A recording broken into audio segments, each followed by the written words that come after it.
Så här är det att jag har jobbat på Televerket mellan 1970 och 1990. Först som teletekniker, abonnentväxlar.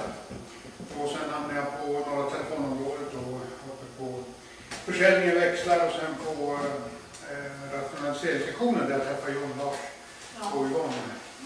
Så blev det. Sen 1990 då fick jag ett erbjudande och gå över till Civilförsvarsförbundet för att det här med överlevnad har jag hållit på med sedan 80. Och ända fram till 1995 så handlade det bara om bomber och granater och krig och gasmasker och allt sånt här. Men i och med att det här kalla kriget upphörde då började man med att titta på det här med fredstida risker. Och en stor brand eller stor kemikalieutsläpp kan ha samma verkan som någon krigshandling och så. Så idag så har vi inte ett pip om kriget utan det är översvämningar, stora elavbrott och andra sådana olyckshändelser i landet. Och det här med överlevnad passar in, det är på det sättet att när jag började med det här då tyckte jag oj vad komplicerat. Det är ju både biologi och det är liksom det här med kunskaper om växter och det är hur eldar man och det är fysik och det är oj det blir så jättemycket. Och det var inte så lätt att förklara, man kunde visa att det här går att äta och det här ska man äta därför att och så här. Närmare på det här då kom man fram till att de problem som uppstår när man lider av bristsituationer, brist på mat eller värme eller vatten och sånt där, det drabbar ju kroppen. Så naturen försöker inte döda mig när jag är där ute. Utan det är min kropp som börjar krångla när jag inte får vatten, när jag inte får mat eller inte kan hålla värmen. Så jag är problemet. Kroppen är problemet, inte naturen och inte vädret och inte kriget. Ja, det kan vara på ett sätt, men här händer grejerna. Och därför börjar man titta just på det här att hur inverkar en vätskebrist på min förmåga att klara mig. Hur ska jag hitta mat så att jag har energi för att tänka klart och använda musklerna effektivt och sådär. Och likaså vad händer när jag blir nedkyld. Eftersom det handlar om kroppen då är bara miljön en sidosak. Antingen så är man i Stockholm, inne i stan, i en lägenhet. Blir det ett elavbrott där, det innebär att efter 2-3 timmar så slutar kanske vattnet rinna ur kranarna därför att pumparna har stannat. Inte bara de pumparna i vattenverket, utan det är det som pumpar upp i huset. Affärerna stänger, det blir alldeles kolsvart. Bensinmackar, bankomater, allt det där slutar funka, kanske allmänna kommunikationsmedel och sånt där också. Och plötsligt så sitter man där i en lägenhet som sakta svalnar. Så första timmarna inga problem. Första dygnet då blir det där jobbigt. Men sen så börjar det bli så där lite kritiskt då. Och därför så har vi också då vinnlagt oss om att när vi har våra utbildningar då har vi också med det här med kroppens grundbehov. Att man ser att jag måste ha mat. Om jag inte äter, inga problem första dagen. Men dag 2 då börjar man redan känna av det här genom att man får svårt att tänka klart och det inte ser så med balans och koordinationsförmåga och sånt där. Man börjar snubbla och man orkar inte gå upp för trappor och sånt där saker på samma sätt som normalt. Alltså tankeförmågan försämras och man börjar göra misstag och felbedömningar och sånt där. Så jag måste ha mat då för att kunna fungera i hjärnan och i musklerna, i kroppen.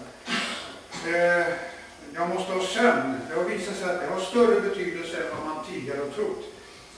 Man säger att jag måste vila. Och vila det kan man göra om man sitter och småslumrar lite. Men det som hjälper kroppen det är om man får sova. För under sömnen det är då som kroppen kan reparera sig själv. Det är då som hjärnan sorterar allting som har hänt under dagen. Spar det som är bra att ha och kasta det som är onödigt. Även så att man håller på och växer. Då är det just under sömnen som man växer. Och allt det här med hormoner och sånt här liksom balanserar upp sig under sömnen. Och det blir ett problem. Det är då att man antingen vill i skogen eller man sitter inne i en lägenhet som sagt att det blir kall och man vet ingenting. Man är orolig och hur går det med barnen och hur ska jag göra och vad händer om jag inte kommer härifrån. Så en störd sömn innebär alltså att man sakta men säkert blir allt mosigare. Man börjar ta större risker än man kanske gör i normala fall. Och man påverkas alltså starkt av det här rent kroppsligt men också psykologiskt. Så sömnen är viktig. Och värme. Om kroppstemperaturen sjunker bara 2 grader från 37 till 35 så bara halv arbetsförmåga. Man blir stel i lederna och man blir inåtvänd psykologiskt också. Och det gör ju också att min förmåga att göra rätt saker i rätt tid minskar. När man är frusen då vill man inte göra något, man vill bara sitta där och frysa. Det som händer runt om, det bryr man sig inte så mycket om, utan det är liksom bara... Och när man sen börjar huttra och skaka och köl så drar det oerhört med energi. Energi som jag hade behövt för hjärnan och musklerna kanske. Så att, det är också viktigt. Trygghet. Om man inte vet vad som är på gång, vad händer? Vad har det blivit mörkt? Varför får vi aldrig reda på vad som händer med det här elavbrottet nu då? Ja, elavbrott innebär att radio, dator, tv slutar fungera. Har man ingen batteriradio, då vet man ju inte. Och jag tror att första timmarna är inga problem. Efter ett dygn då tycker man nu jävlar går det för långt alltså. Och sen blir man rädd och orolig. Sen börjar det sprida sig rykten om det inte finns någon information. Det räcker bara att stå och vänta på plattformen på pendeltåget som alltid kommer, eller tunnelbanan. Liksom. Då börjar folk redan spekulera om vad tusen som händer.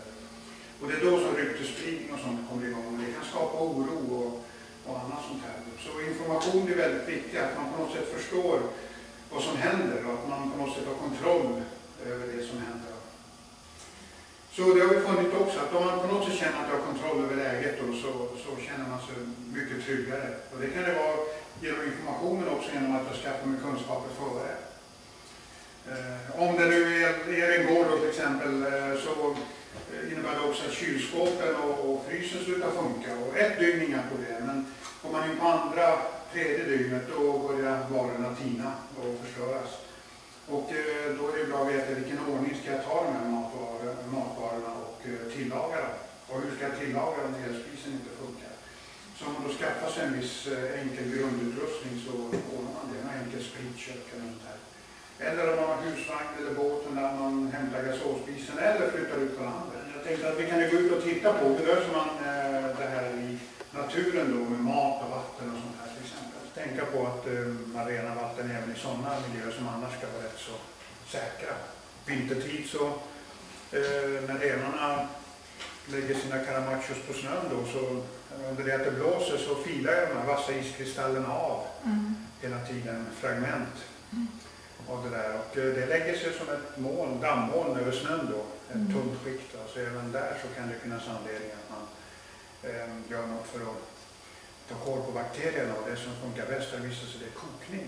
Så blir jag magsjuk där, då kan jag ju inte gå, jag kan inte stå, jag kan inte göra någonting egentligen. Utan bara ligger där och mår jättedåligt. Och då är det lätt att jag faller in i nästa problem, att jag blir nedkyld och att jag glömmer bort att sätta upp någon nödsignal och den här saken.